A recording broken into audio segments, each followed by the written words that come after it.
بسم اللہ الرحمن الرحیم والصلاة والسلام علی رسولہ الکریم وعلی آلہ وصحبہ اجمعین، اما بعد۔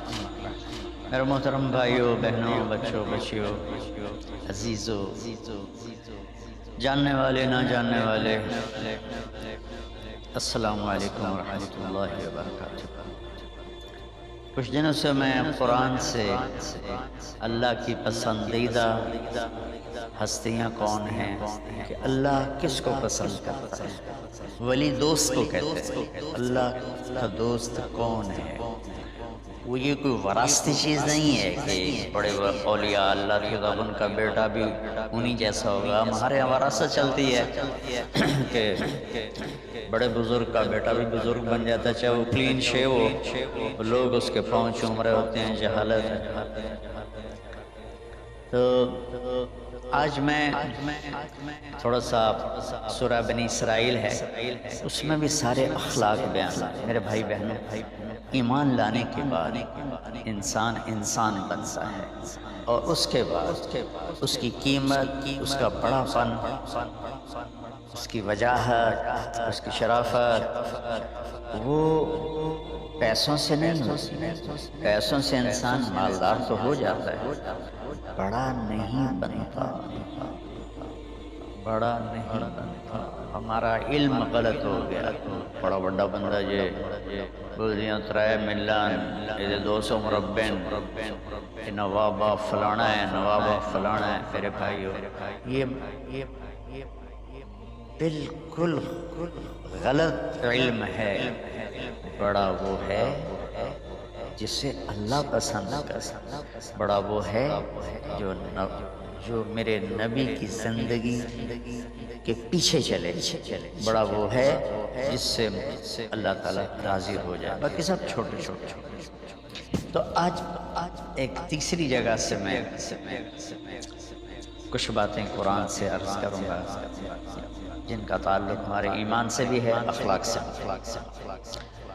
وہ ہے بسم اللہ الرحمن الرحیم، وَقَضَىٰ رَبُّكَ أَلَّا تَعْبُدُوا إِلَّا إِيَّاهُ بِالْوَالِدَيْنِ إِحْسَانًا إِمَّا يَبْلُغَنَّ عِندَكَ الْكِبَرَ أَحَدُهُمَا أَوْ كِلَاهُمَا فَلَا تَقُل لَّهُمَا أُفٍّ وَلَا تَنْهَرْهُمَا وَقُل لَّهُمَا قَوْلًا كَرِيمًا وَاخْفِضْ لَهُمَا جَنَاحَ الذُّلِّ مِنَ الرَّحْمَةِ وَقُل رَّبِّ ارْحَمْهُمَا كَمَا رَبَّيَانِي صَغِيرًا۔ یہ بہت بڑا مضمون ہے۔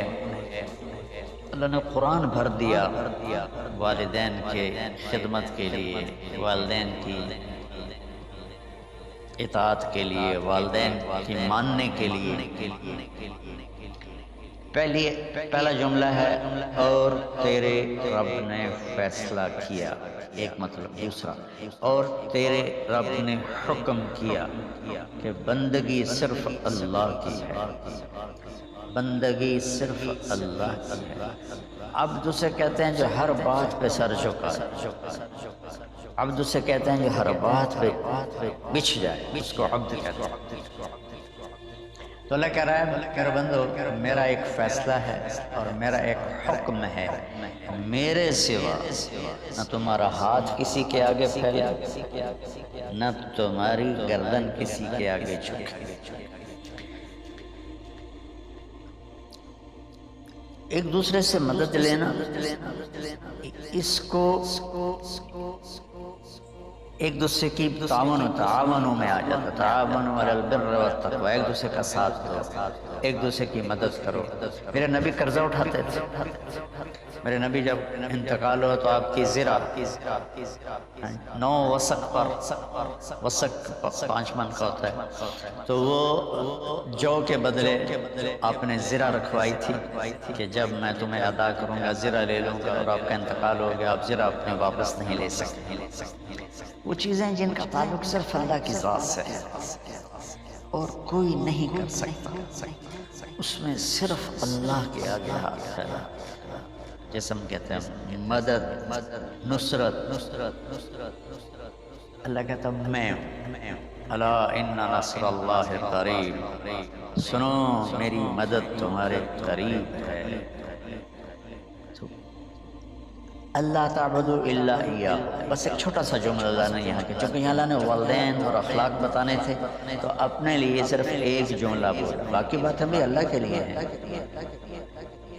لیکن اللہ نے میری بندگی، اس بندگی سے مراد 5 وقت کی نماز نہیں ہے، حج روزہ زکوٰۃ نہیں ہے اس کی مراد، یہ ساری باتیں داخل ہیں، اور اس کے ساتھ 24 گھنٹے کی زندگی اللہ کی مرضی پر گزارو، نفع آئے تو شکر ادا کرو، نقصان ہو تو صبر کرو، برداشت کرو، پھر بھی شکر ادا کرو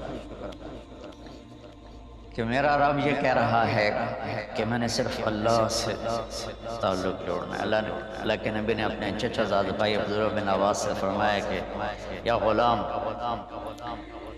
اے نوجوان، اسی کا بکلمات فاحفظ، تمہیں چند باتوں کی وصیت کرتا ہوں۔ کیا؟ احفظ اللہ،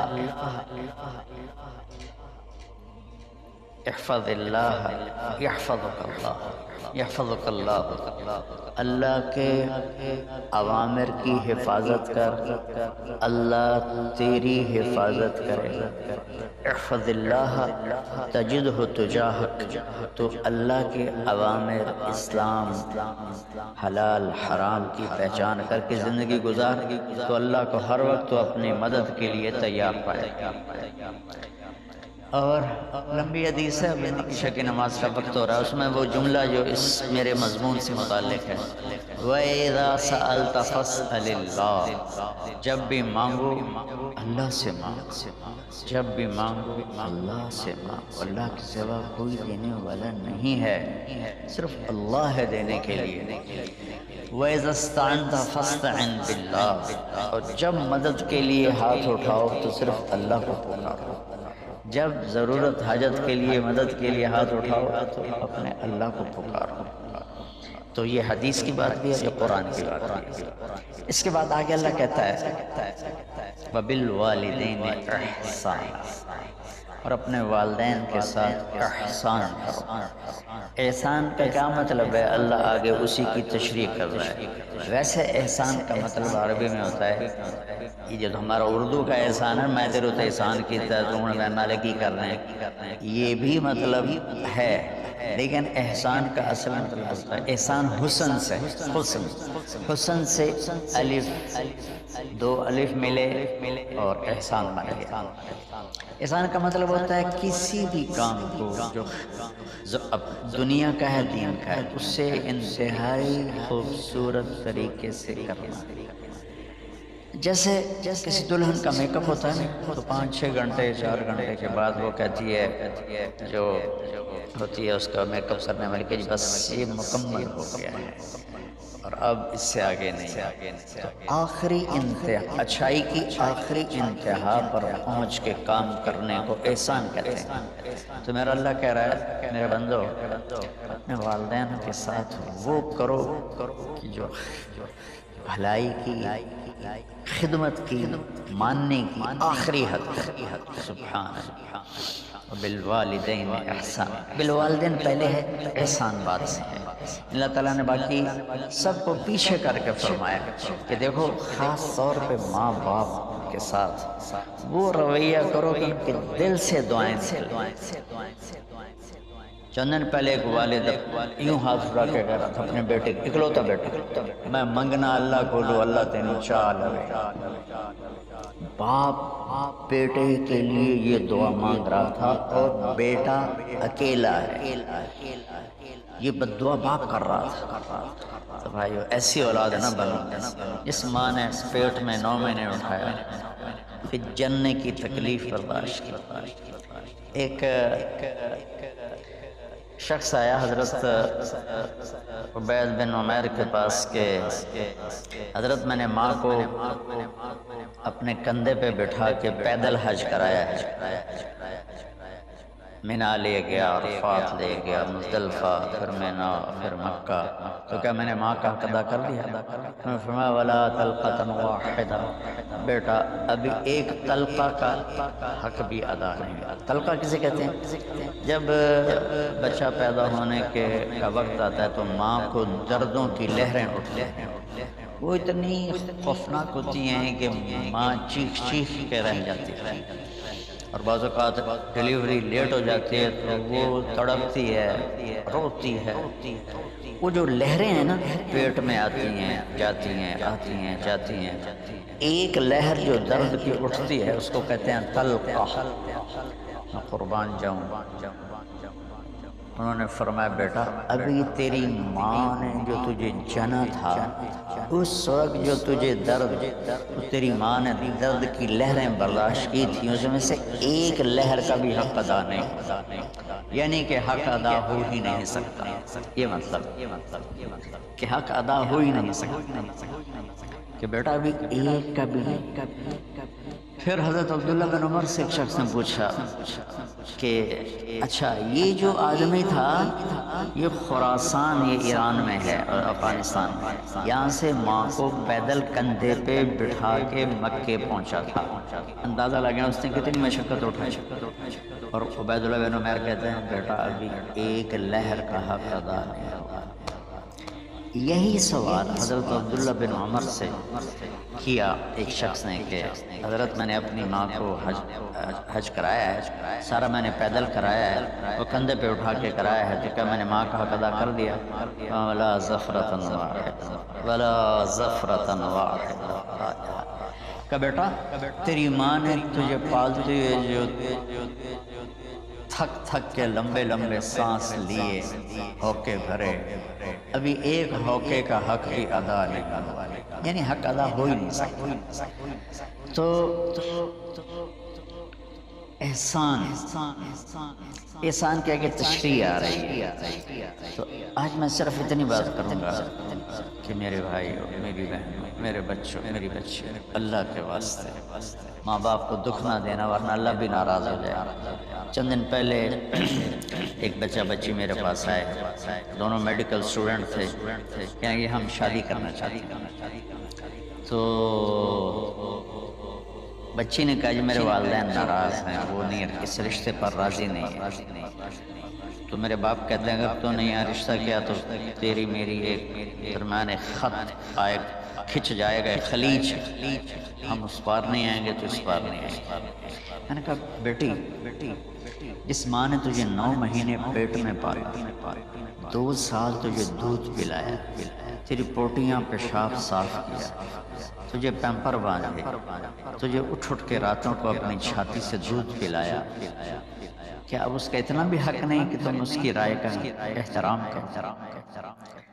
اتنا بھی حق نہیں؟ تو میں نے کہا بیٹا میری کوئی رائے نہیں ہے، تو اگر تیرے ماں باپ راضی ہیں بسم اللہ ضرور کر، اگر راضی نہیں ہے تو دیکھو موت تک تجھے ماں باپ کی دعا نہیں ملے گی، اور ماں باپ کی دعا نہ ملی تو کچھ بھی نہیں ملے۔ تو بھائیو دوستو، خاص طور پر آج کے کالج کے نوجوان بچے بچیاں ماں باپ کے ساتھ بہت بدتمیزی کرتے ہیں، چونکہ اس میں والدین کا پہلا قصور ہے کہ انہوں نے ان کو دین نہیں سکھایا۔ بچپن میں انگلش میڈیم سکول، پھر او لیول، پھر اے لیول، انہیں کیا پتہ ماں کون ہے باپ کون ہے۔ ایک پرانی بات ہے، ایک شخص اپنے بیٹے کو لے کر آیا کہ یہ میرا بچہ ہے اور یہ فلاں جگہ شادی کرنا چاہتا ہے اور ہم میں سے کسی کی رائے نہیں ہے، اور یہ مانتا نہیں ہے، اور اس کے ساتھ اس نے دھاڑے مار کے رونا شروع کیا۔ تو میں نے بچے کو دیکھا تو یوں کر کے بیٹھا تھا، اس کا باپ رو رہا ہے، ہچ کے روئے سے بیٹھا۔ تو مجھے اچانک خیال آیا، میں نے کہا شیخ صاحب اس کو کہاں پڑھایا تھا؟ کہا جی امریکن اسکول، تو اس کے بعد آسٹریلیا بھیجا تھا مزید تعلیم کے لیے۔ کہ شیخ صاحب اس بچے کا کوئی قصور نہیں، آپ کا قصور ہے، اس کو تو پتہ ہی نہیں میری ماں کیا ہے میرا باپ کیا ہے۔ ایک ہماری تہذیب تھی وہ ختم ہو گئی، اس میں علم نہیں بھی تھا تو ماں باپ، میں نے اپنی آنکھوں سے دیکھا، میں نے اپنے دادا کو دیکھا لیکن مجھے یاد نہیں، لیکن جو میرے دادا کے چھوٹے بھائی تھے ان کو میں سنبھلتا ہوں، ان کو میں نے دیکھا ہے، 3ری 4تھی جماعت تک 61 میں ان کا انتقال ہوا، میرے 9 سالوں میں، تو 8 سال ان کے بیٹے جوان تھے، اور ڈیرے میں جب وہ بیٹھتے تھے تو ان کے بچے ان کے سامنے نہیں بیٹھتے تھے، ان کی پیٹھ کے پیچھے بیٹھتے تھے۔ اتنا ادب، حالانکہ چاروں کے چاروں دین نہیں جانتے، تہذیب تھی، ثقافت تھی، جو آج کی تہذیب نے ہم سے سب کچھ چھین لیا۔ اب بھی آپ جاؤ بیٹا تھر پار کر میں گیا ہوں 2-3 دفعہ، اور وہاں مسلمان نہیں، ہندو عورتیں جب گاڑی گزرتی ہے تو گھونگھٹ کو نیچے کر لیتی ہے، اپنا چہرے کو فوراً چھپا لیتی۔ تو خیر بہرحال میں نے کہا شیخ صاحب اس بچے کا قصور نہیں، آپ کا قصور ہے۔ تو میرے بچوں اپنے ماں باپ کو خوش کرو، راضی کرو۔ ان کا راضی ہونا اللہ کی رضا ہے۔ میں اس کی تفصیل انشاءاللہ آگے بتاؤں گا، آج میں صرف اتنا ہی میں نے تمہید باندھی ہے کہ ماں باپ کا کیا مقام ہے، ان کی کیا عزت ہے۔ ایک شخص آیا، یا رسول اللہ میرا باپ میرے پوچھے بغیر میرا مال خرچ کر لیتا ہے۔ آپ نے کہا بلاؤ، چونکہ بچے کا ذاتی مال اگر ہو تو شرع کے لحاظ سے باپ پوچھ کے استعمال کرے، بغیر پوچھے استعمال نہیں۔ جب اسے پتہ چلا کہ میرے بیٹے نے شکایت کی ہے تو عرب کی شاعری تو مشہور تھی، انہیں دل دل میں کچھ اشعار پڑھے۔ جو آیا تو جبریل پہلے آ گیا، یا رسول اللہ اللہ تعالیٰ کہہ رہے ہیں آپ اس سے پوچھیں وہ شعر بتاؤ، تیرے کانوں نے تو نہیں سنے، تیرے دل میں آئے تھے اور اللہ نے سن لیا۔ تو اللہ کے نبی نے فرمایا بھی تیرا انشاءاللہ کیس سنتے ہیں، پہلے وہ شعر سنا جو تم نے تو نہیں کہے زبان سے پر اللہ نے سن لیا۔